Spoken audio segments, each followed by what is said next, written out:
ono barabaka Kazibe Patrick wano ne wabeerawo Isabiri wano ne wabeerawo kwaba kyamanyiraze gwe nalinzira no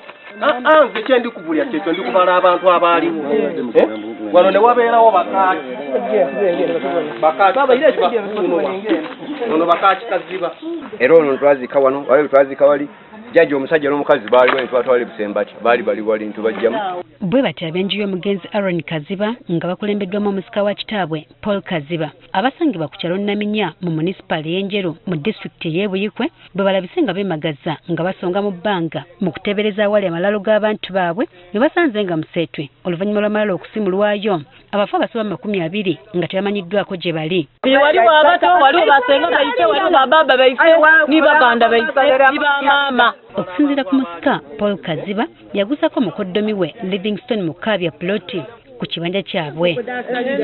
bwe yatuusa ekiseera ng'ayagala okudda ku kibuga gy'akolera emirimu gye era bw'atyo n'asaba mukoddomi we Mukabya okugira nga amulabirirako ekibanja kyali kisigaddewo kyokka oyinza okugamba nti omukulu yalaba ku ndaba ku ki anti yatandikirawo okukitunda mpolampola nga tewali wa famire yenna gw'ategeezezzaako okutuusa lwe yatuuka ku bijja neewunyiza ate abafu okusimula abafu nga taŋŋambye neewunyisa nnyo Livingstone Mukabya omusajja omusumba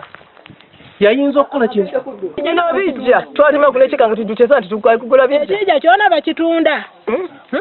kati buye ebiina byona bibya abisimye mu magombe era bebijja byagala okumulemesa enteekateeka ze n'okuwoomerwa akasente katakoleredde mboolwo n'atandika okusimula amalalo gano mpolampola olw'abaguzi okumutegeeza nga bali tebagala ploti zirimu 5 bw'obanga waawe aleeta ebiwandiiko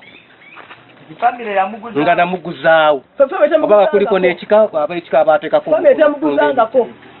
abba bubbi fe abaffe bavunde nga bwe baabateeka kungulu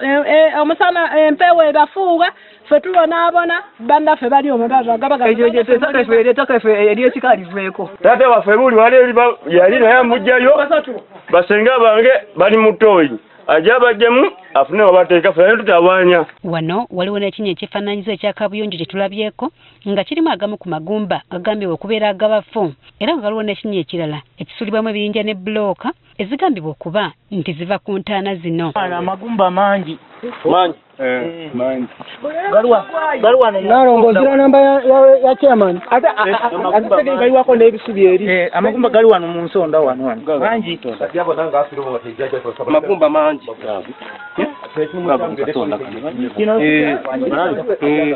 tusaba batuyambe okutaba ina zibona ng'agenda abasigula busuguzi ng'asuula busuguzi muno mu binnya abantu baife bali muno nagandi basimula bayina ze bali omwo baganda baife bali omwo basenga baife bali omwo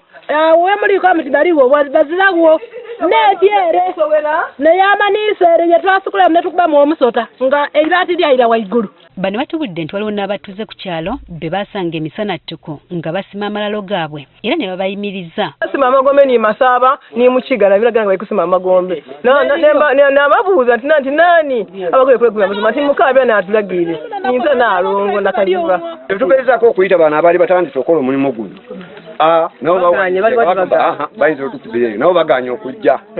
nalongo yabasanga nga mubikola omulimu n'abastopinga ati bino ebijja byabwe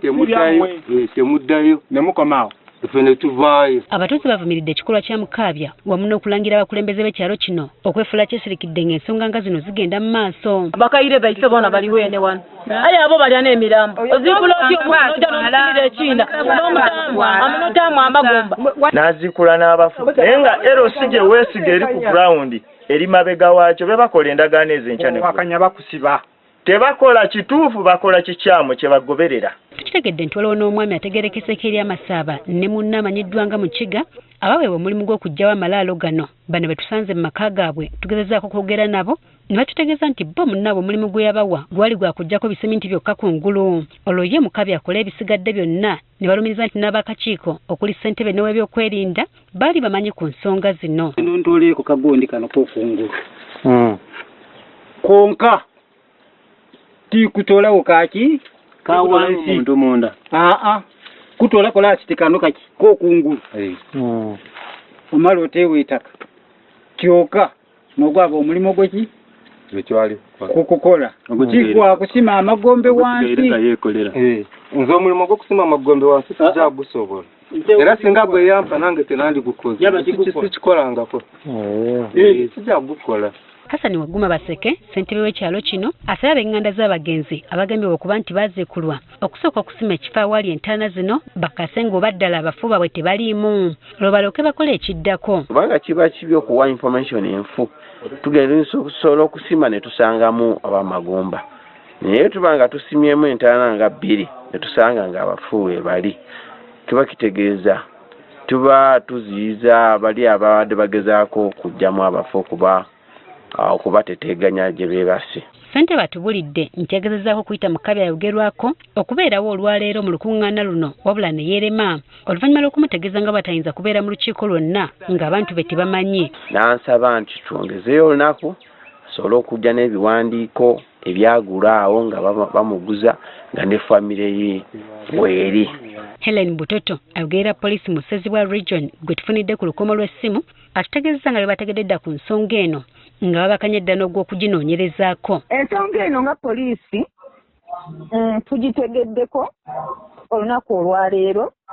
era ku ssimu tutuuseewo sofa tetulina gwe twakutte naye nga tuli ku muyiggo ogunoonya abantu abeetabye mu kikolwa kino eky'okuziikula abafu.